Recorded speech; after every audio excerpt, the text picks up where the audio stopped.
Miss Kangana Ranaut जी। माननीय अध्यक्ष जी, मैं आपकी धन्यवादी हूँ कि आपने मुझे रेलवेज अमेंडमेंट बिल 2024 पर अपने विचार रखने का मौका दिया। माननीय रेल मंत्री श्री अश्विनी वैष्णव जी द्वारा प्रस्तावित इस बिल का मैं स्वागत करती हूँ।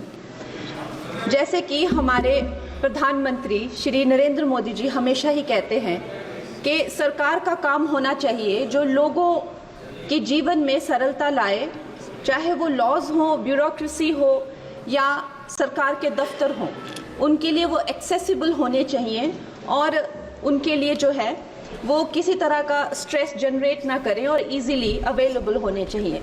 निश्चय ही ये जो बिल है इस उद्देश्य में जो है वो सफल होता है और इसके अंतर्गत जो है 1905 में जो रेलवे बोर्ड एक्ट था उसको 1989 में जो रेलवे एक्ट है उसमें क्लब किया जा रहा है। निश्चय ही इस तरह के जो एक सिंगुलर लॉ बनाकर जो है वो आई फील कि हमारे जो साधारण मानवीय हैं उनके लिए बहुत ही इजीली अवेलेबल होंगे, एक्सेसिबल होंगे, इसीलिए मैं इसका स्वागत करती हूँ।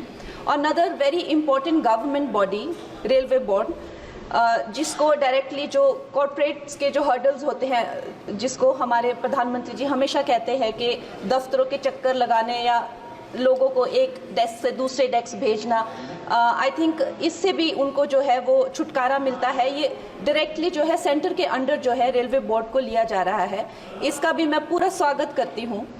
और उसके साथ ही वंदे भारत की जो हमारी जो ट्रेन्स हैं वो हमारे लिए आत्मनिर्भर भारत आधुनिकीकरण का एक बहुत बड़ा, एक प्रभावशाली उदाहरण, एक चिन्ह बनकर आई है सामने। और जब 68 वंदे भारत जो है भारत को दी गई थी तो उसमें से एक वंदे भारत हमारे हिमाचल जैसे छोटे से प्रदेश को भी दी गई थी, ऊना शहर में।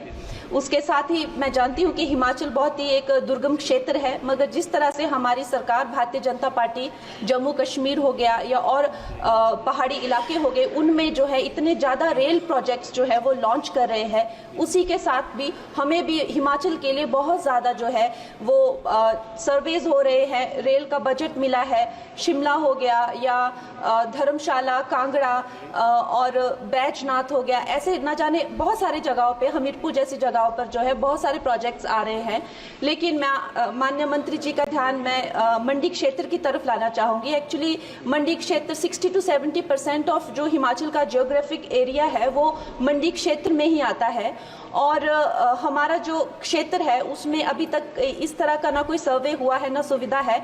अगर हमारे क्षेत्र में अगर चाहे वो सेंट्रल मंडी अगर दिल्ली से जुड़ता है या चंडीगढ़ या चाहे अंबाला जैसी 2-3 जगहों से भी अगर हमें जोड़ा जाए तो हमारे हिमाचल की जो प्रगति और विकास है उसमें हमें बहुत सहायता मिलेगी।